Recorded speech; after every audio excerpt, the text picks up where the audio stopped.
Hello Technolovers! Artis sekaligus pengusaha Raffi Ahmad mendapat tuduhan yang diduga terlibat dalam tindak pidana pencucian uang atau TPPU oleh National Corruption Watch atau NCW. Tuduhan ini disampaikan oleh Ketua Umum DPP NCW, Hanifah Sutrisna, melalui video yang viral di media sosial. Menurut Hanifah, Raffi Ahmad memiliki ratusan rekening bank yang digunakan untuk menerima dan menyimpan uang hasil korupsi dari para pejabat negara. Waduh, kalian pasti penasaran kan dengan isu ini? Nah, berikut akan kita ulas beberapa fakta mengenai kabar tersebut.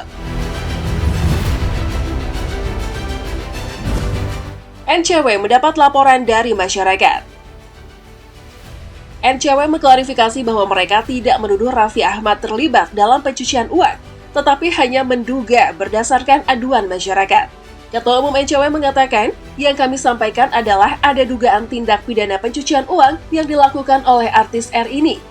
Ini bukan tuduhan, itu dugaan. Itu berdasarkan pengaduan masyarakat yang kami terima. Dikutip Rabu 7 Februari 2024.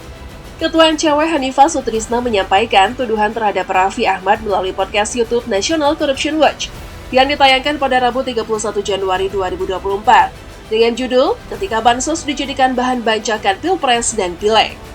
Menurut Hanifah, dua putra Presiden Jokowi, Kaisang Pangarep dan Gibran Rakabuming, menerima saham gratis dari Raffi Ahmad, yang kemudian menyatakan bahwa pihaknya telah menerima aduan tentang tindak pidana pencucian uang Raffi Ahmad.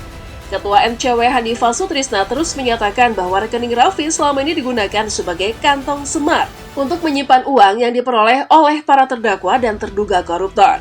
Menurut Hanifah juga, NCW juga meminta KPK, Kejaksaan Agung, dan Bareskrim Mabes Polri untuk memeriksa aliran uang Raffi Ahmad, terutama yang berkaitan dengan Trans Entertainment. Selain itu, dia menambahkan karena ini ada dugaan tindak pidana pencucian uang dan penerimaan gratifikasi oleh pejabat negara yang menitipkan kekayaan atau dana pada oknum pemilik Trans ini. Dugaan aliran dana dari pejabat korupsi. Menurut Hanifah Sutrisna, Raffi Ahmad memiliki ratusan rekening bank yang digunakan untuk mendapatkan suap dan menyimpan uang dari pejabat korupsi. Ungkapannya, diduga ada 4 dan ada ratusan rekening yang dimiliki oleh saudara Raffi Ahmad. Rekening-rekening ini digunakan sebagai kantong semar untuk mengelola uang haram yang dimiliki para terduga korupsi, bahkan terdakwa korupsi yang masuk ke rekening Raffi Ahmad. Selain itu, ia menyatakan bahwa sebagai hadiah, Raffi Ahmad memberikan saham kepada Gibran Rakabuming dan Kaisang Pangarep, putra Presiden Joko Widodo. Dugaan kaitan dengan dukungan politik. Raffi Ahmad tergabung dalam kelompok yang terdiri dari Prabowo Subianto, calon presiden dan wakil presiden nomor urut 2, dan Gibran Rakabuming Raka. Raffi mengatakan bahwa ini adalah tahun politik dan tuduhan tersebut mungkin disebabkan oleh fakta bahwa dia telah menjadi bagian dari dunia politik. Terlepas dari fakta bahwa dia tidak berpartisipasi dalam politik, dia saat ini merupakan anggota tim sukses dari pasangan calon presiden nomor urut 2, Prabowo Subianto dan Gibran Rakabuming Raka. Saya menyadari bahwa ini adalah tahun pemilu dan saya berada di lingkaran ring pertama salah satu paslon. Sudah diperingatkan bahwa ini mungkin pengalaman pertama dan itu benar, katanya. Bantahan dari kuasa hukum Raffi Ahmad. Hotman Paris Hutapea, kuasa hukum Raffi Ahmad, membantah dan bahkan menantang NCW yang diduga pertama kali menyebarkan masalah kliennya terlibat pencucian uang. Jika ada bukti, individu tersebut pasti telah melaporkan ke KPK atau tempat lain. Berbicara berani, kata Hotman, ia meminta NCW untuk membuktikan tuduhannya secara hukum dan berkomitmen untuk mengambil tindakan hukum balik. NCW mengklaim menerima informasi dari mantan jenderal. NCW mengatakan mereka menerima pengakuan dari mantan jenderal yang saat ini dipenjara, yang mengatakan bahwa beberapa miliar dolar telah diberikan kepada Raffi Ahmad. NCW mengatakan bahwa lebih dari satu individu memberikan uang kepada Raffi Ahmad, termasuk mantan jenderal.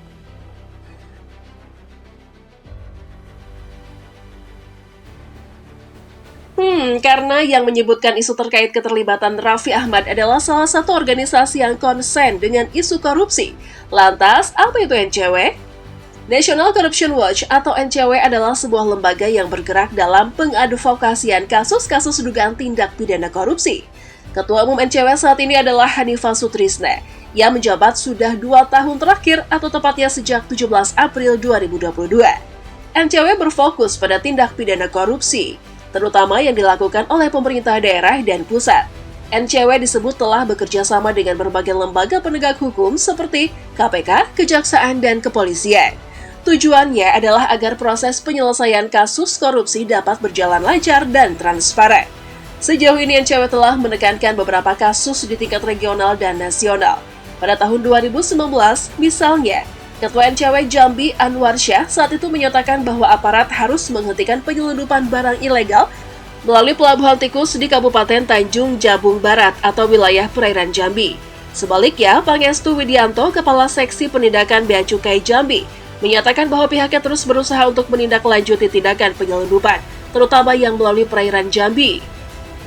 Pada November 2023, Dewan Pimpinan Pusat Nasional NCW juga membahas rencana Presiden Jokowi untuk menarik utang sebesar 648,1 triliun pada tahun 2024.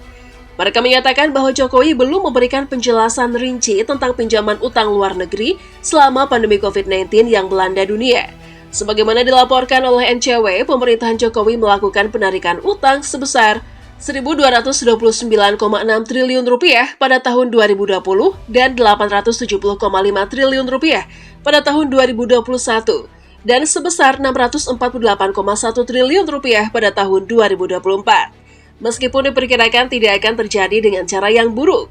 Selain itu, masalah lain yang menjadi perhatian NCW termasuk mafia tambang, kasus Pulau Rempang dan anak dari mantan Ketua MK Jumli Asyidik yang disebut sebagai pengurus Partai Gerindra.